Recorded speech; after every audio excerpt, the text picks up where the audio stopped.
In this video, we're going to look at some of the areas within the WLIR system. So you have an alarm area. This is where your alarm screenshots will go. Every time an alarm is triggered, this is where they will show up. You also have your Hawk AI or your manual threshold mode. This is where you can decrease to trigger an alarm, basically an override. As you can see here,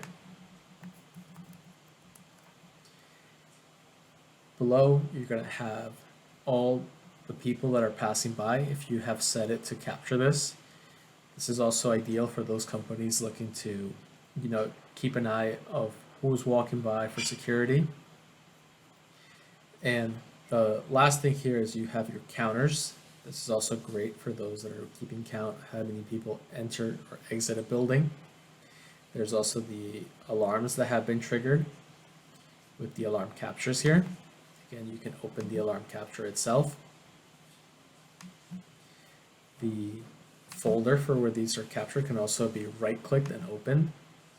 So depending on where you've set it, WLIR in the preview folder. Again, you can also reset the count across the board. So notice it reset everything. I can also remove all from here and as well from the right side.